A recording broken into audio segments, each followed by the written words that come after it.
GrowingDeer.tv is brought to you by Bass Pro Shops.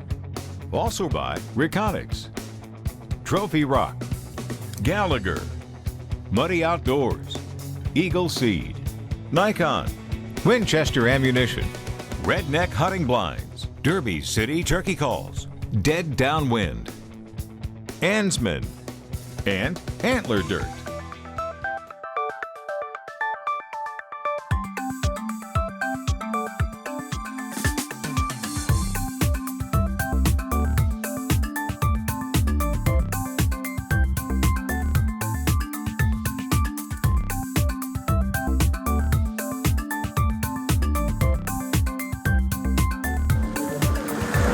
Adam and I headed out to eastern Kansas last week on Tuesday, October 4th. I always love scouting and learning and trying to find that limited resource in just a couple of hours.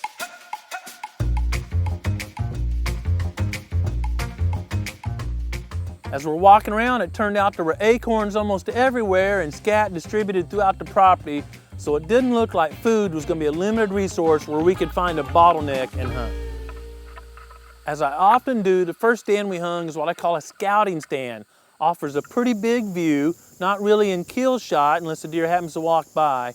We've got acorns over here, a pond over here out of range, but it's down and loaded with tracks. Deer may come close tonight, may not, but we're gonna figure out the movement before we move in. The first deer we observed out at observation stand was a nice 8-pointer. I judged him as 3.5, but he's 80 or 90 yards away, so I didn't have to get too serious about our judging. Great to know we're on the right track the first evening. Oh yeah, he's got some time left. Sure enough, our scouting paid off as we watched several doe fawn groups come to that pond and take a drink from different directions. That was clearly the attractant, almost like an attractant food plot in January. It was so obvious water was the limited resource, at least on that farm. The temperatures were 80 plus, setting a record a day or two while we were there. It became obvious that stand offered a great vantage point to see what deer were in the neighborhood, so we continued in our observation stand watching that pond.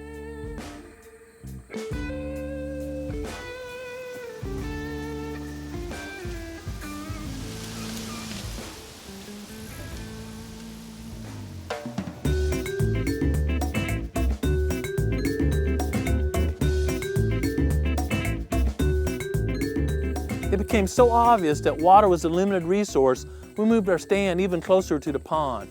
The landowner has outstanding bedding areas throughout the farm, and acorns were evenly distributed. There was no bottleneck to go to a feeding area. It just seemed to be meandering through the woods, finding those acorns.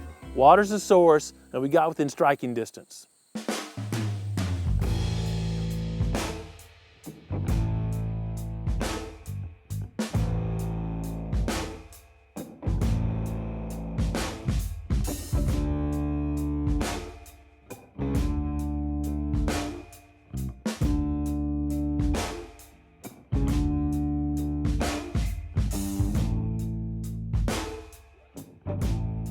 It was unusual for me to be passing up does at that close range with such frequency, but the landowner typically takes care of his doe harvest, and I really commend him for being a great deer manager.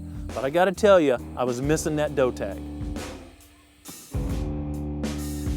There's not a scientific explanation about the October lull. I think it's a common sense explanation.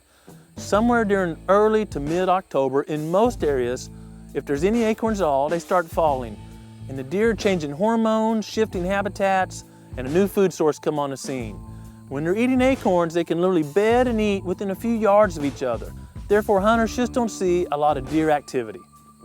The October lull had bitten me again. If you're hunting an area with a lot of acorn trees, the October lull is certainly something to consider, especially if you're scheduling vacation like I did.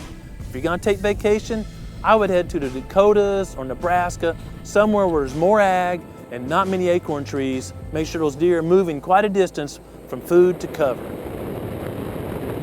Besides the October lull, there's been a lot of conversation on my Facebook page. You can see a link right below me about disturbance. Everyone knows we do a lot of work and testing and research here at the Proving Grounds. It's also where my family hunts. How do we get away with so much disturbance without keeping a deer on edge all the time? Ray, you hammered that thing. My goodness. There's a great answer to that question, and it's simple. It's sanctuaries. Sanctuaries are simply areas where deer have a comfort zone no matter how much activity is going on around them. No matter if you hunt 80 acres or 8,000 acres, define an area where you just don't go in except to trail wounded deer or to look for sheds in the spring. Those sanctuaries will make any property hunt larger and keep deer there no matter how much disturbance is going on elsewhere. One of our trails on our property goes right by a sanctuary, and we drive it all the time doing work.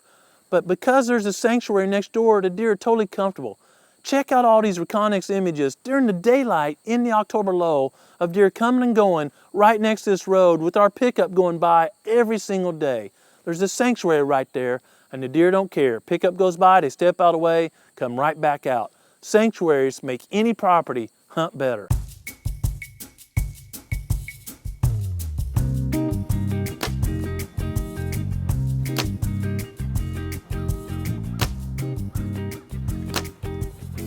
Practicing is not just standing at 20 and flipping a bunch of arrows, but moving around at different yardages and finding obstacles, like I'm shooting right by my kid's trampoline, I got my hunting clothes airing out, getting ready to go on a hunt, finding different shots with some buddies standing around yapping at you, putting pressure on you to simulate the pressure when old big boy steps out in front. When I started practicing this summer, I realized I'd shot out the center of my 3D target. I didn't take time to reorder a new one, so I just put this round bale of hay behind it. But what I learned by accident was by having this open kill zone, I could really see the path of the arrow all the way through, not just where it hit on the surface. And that's taught me a huge amount about arrow placement. Am I taking out both lungs? Am I hitting the shoulder on the far side? I really suggest you purposely take out the kill zone on your 3D target, put another target behind it, and check out the path. I think it will teach you a lot about shot placement. Adam and I will be back out again this week hunting with some friends. I hope you get a chance to get out and enjoy creation. Thanks for watching GrowingDeer.tv.